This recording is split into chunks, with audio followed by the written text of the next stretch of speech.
నమస్తే, welcome to mic TV morning show. Telugu దినపత్రికలు వచ్చిన ప్రధాన వార్తలు ఏమిటో చూద్దాం.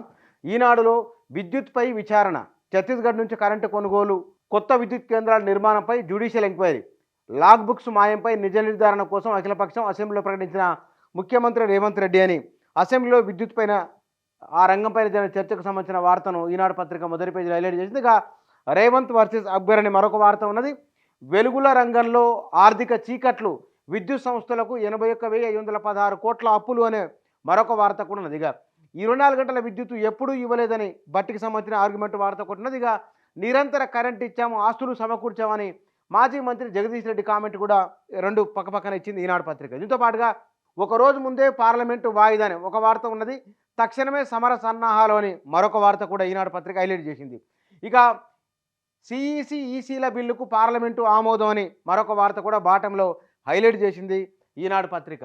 ఇక ఆంధ్రజ్యోతి దినపత్రికలో ఎప్పటిలాగానే చార్లెస్ యూనివర్సిటీలో దుండగుడి కాల్పులు, 15 మంది దుర్మరణమని చెక్ రాజధాని ప్రాగులో జరిగిన ఘటనకు సంబంధించిన వార్త ఎయిర్ ప్యానెల్లో ఇచ్చింది ఆంధ్రజ్యోతి దినపత్రిక. ఇక కరెంటు బాగోతాలపై న్యాయ విచారణ, మాజీ మంత్రి జగదీష్ రెడ్డి సవాలు విసిరిండు, మేము స్వాగతిస్తున్నామని రేవంత్ రెడ్డి కామెంట్లతో కూడిన ఒక ప్రధానమైన వార్తగా బ్యానర్ ఐటెంగా ఆంధ్రజ్యోతి హైలైట్ చేసింది. ఇక అజరుద్దీన్ షబీర్ని ఓడించింది మజ్లిస్ అని అసెంబ్లీలో జరిగిన వాదోపవాదానికి సంబంధించిన వార్తను కూడా ఆంధ్రజ్యోతి హైలైట్ చేసింది. ఇక పార్లమెంటు భద్రత, ఇక సిఐఎస్ఎఫ్కు అని మరొక వార్త కూడా ఉన్నది.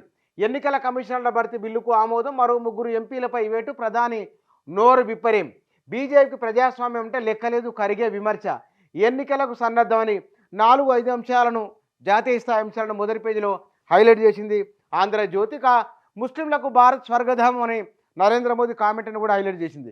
సింగరేణి ఎన్నికలు 27నే యథావిధిగా నిర్వహించాల్సిందే, వాయిదాకు హైకోర్టు నిరాకరణ, రాష్ట్ర ప్రభుత్వ పిటిషను కొట్టివేత, సింగరేణి బరి నుంచి వైద్యులైన బీఆర్ఎస్ అని మరో వార్త ఉన్నది. ఇక ఐఎన్టీయూసీలో చేరికకు సిద్ధం, మరికొందరు నేతల సంబంధించి పొత్తా పోరాటమా, సింగరేణి ఎన్నికలపై నేడు కాంగ్రెస్ సిపిఐ సమావేశం అని మరొక వార్త కూడా ఆంధ్రజ్యోతి పత్రిక హైలైట్ చేసింది. ఇక సాగుతున్న రైతు బంధు, ఇప్పటి వరకు ఎకరంలోపు రైతులకు మాత్రమే అందిన సాయమని ఒక వార్త ఉన్నది. వీటితో పాటుగా కొడుకును చంపి ఆపై విషం తాగి అని ఒక వార్త ఉన్నదిగా.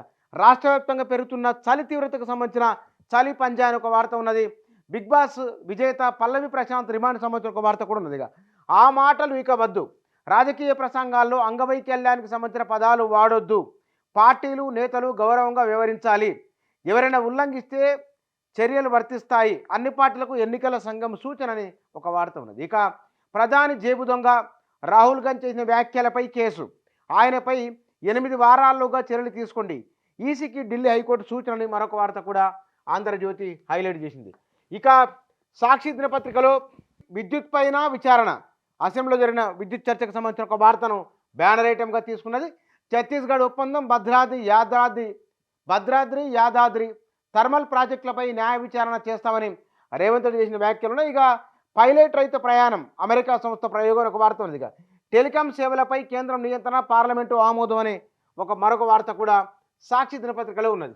ఇక నమస్తే తెలంగాణ దినపత్రికలో డామిట్ కథ అడ్డం తిరిగింది, తప్పుల తరగగా శ్వేతపత్రాలు, విపక్ష ముందు నవ్వుల పాలు అని హైలైట్ చేసింది నమస్తే తెలంగాణ. ఇందులో విద్యుత్ ప్లాంట్లపై న్యాయ విచారణ అని ఒక వార్త ఉన్నది. అప్పులు తెచ్చి సగం తీర్చేసినామని జగదీష్ రెడ్డి చేసిన కామెంట్లు కూడా ఉన్నాయి. అన్ని పార్టీలు మారారు, ఆ మాత్రం పరిణితి లేదని ఎంఐఎం నేత చేసిన వ్యాఖ్యలు కూడా ఇందులో ఉన్నాయి నమస్తే తెలంగాణలో. ప్రధానంగా తెలుగు దినపత్రికలు ప్రయారిటీ ఇచ్చిన అంశాలు ఇవి.